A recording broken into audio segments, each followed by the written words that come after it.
Aim right, achieve big at KR Mangalam University. Xi Jinping की जैसी शख्सियत रही है, जिस तरह से एक तानाशाह के तौर पर चीन में वो उभरे हैं, तो आपको लगता है कि भाई उनको कमज़ोर करना इतना आसान होगा? इस तरह से उनके खिलाफ ये जो बगावत है तख्ता पलट का रूप आज नहीं तो आज से 3 महीने बाद 6 महीने बाद ले ही लेगी। पिनाज ऐसे है कि चीन कहने को तो जरूर कम्युनिस्ट कंट्री है, कम्युनिस्ट देश है, लेकिन वहाँ के जो सिस्टम्स हैं, पावर का जो स्ट्रक्चर है, वो बहुत ही एक कहेंगे ना वेल लेड आउट और मजबूत स्ट्रक्चर है। और उस चीन के स्ट्रक्चर में 3 पावर सेंटर्स माने जाते हैं। एक है वहाँ की PLA, पीपल्स लिबरेशन आर्मी, जिसके चीफ जो हैं जंगझांग की, जिनकी बात हो रही थी, और जंगझांग जो है वो वाइस चेयरमैन है CMC के। ये दूसरा पावर सेंटर है। ये मिलिट्री कमीशन जो है, सेंट्रल मिलिट्री कमीशन CMC, ये वहाँ का दूसरा पावर सेंटर है। और तीसरा पावर सेंटर है जो अपॉइंटमेंट आप होल्ड करते हैं, general secretary of the CCP। तो वहाँ पे जो भी जनरल सेक्रेटरी होता है कम्युनिस्ट पार्टी का, वो प्रेसिडेंट का भी ओहदा लेता है। लेकिन उसको प्रेसिडेंट का ओहदा लेने के लिए आर्मी का सपोर्ट बहुत ज़रूरी है। एक बड़ी बात जो अब तक नहीं हुई है वो ये कि जब ये शी जिनपिंग बने थे प्रेसिडेंट, चीन के कॉन्स्टिट्यूशन के अंदर एक प्रेसिडेंट को 2 टर्म लेने का अधिकार है, 5-5 साल, 10 साल, और वो जनरेशन के हिसाब से चलते हैं। यानी कि 6th जनरेशन के बाद 7th जनरेशन का नंबर आना था 22 में, 2022 2023 में। लेकिन ये जो शी जिनपिंग है, उन्होंने खुद को अपने को तीसरा एक्सटेंशन ले लिया। तीसरी बार नियम बदल दिया, तीसरी बार आ गए। ऊपर से इन्होंने एक और नया चीज शगुफा छोड़ा, वो था शी जिनपिंग थॉट्स। अब वो थॉट्स क्या थी? थॉट्स ऑन सोशलिज्म, एक नए प्रकार का सोशलिज्म, जिसमें उन्होंने बोला कि ये नेशनल रिजर्वेशन के लिए जरूरी है। तो उसके थॉट्स की एक तरह से चैप्टर शुरू किया। ऐसा देखने में आने लगा लोगों को, एक तो ये कि इनका स्टाइल, इन्होंने तीनों हैट पहन लिए। ये जो है जनरल सेक्रेटरी CCP के बने थे ही, उसके बाद प्रेसिडेंट थे ही, उसके बाद CMC के जब ये चेयरमैन बने तो इन्होंने CMC के जो PLA फैक्शन था उसके बीच में उसके पंख भी कतरने की कोशिश की।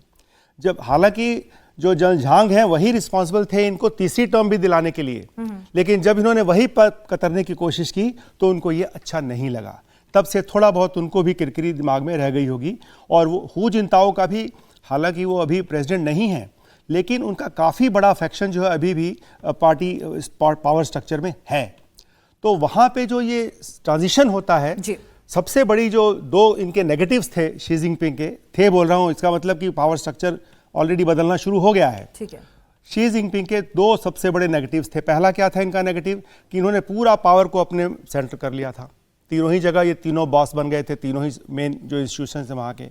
दूसरा इन्होंने क्या किया कि इनका जो स्टाइल है ऑटोक्रेटिक है। हाँ, बिल्कुल। इन्होंने शुरुआत की एक करप्शन को लेकर के, बहुत सारे लोगों को जो थे हटाया वहाँ से जो इनके फेवर में नहीं थे। अभी आप देख रहे हैं कि जो जिन लोगों को खुद ही अपॉइंट किया था 2 साल में उनको भी हटा दिया। तो कहीं ना कहीं वो लैक ऑफ कॉन्फिडेंस तो हुआ है ना।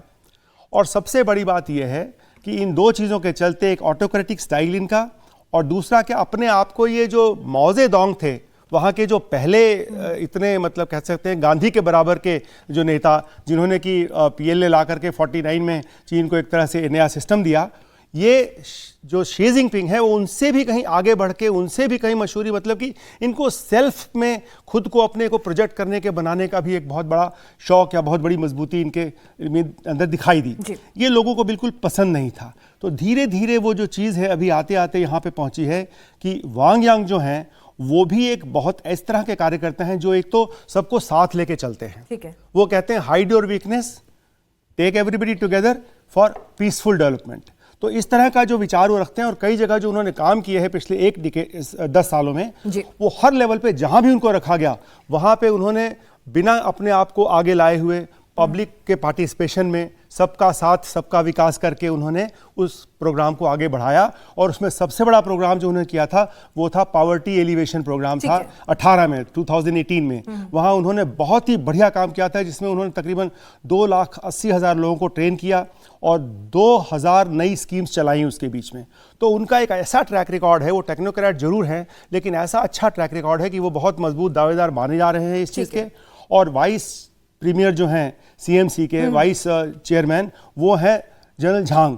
ठीक है। अगर जनरल झांग उनके साथ आते हैं तो मुझे लगता है कि इस समय काफी आगे तक ये लोग बढ़ चुके हैं। मतलब अगर मैं कहूं कि सर्कमस्टेंसेस और माहौल धीरे धीरे बनता जा रहा अब है। ये बॉयल होकर कब एकदम उबाल जो है वो बाहर उबाल नहीं निकलेगा आएगा, नहीं उबाल नहीं आएगा। चीन अच्छा। का जो पावर स्ट्रक्चर जब चेंज होता है बड़ा स्मूथ चेंज होता है।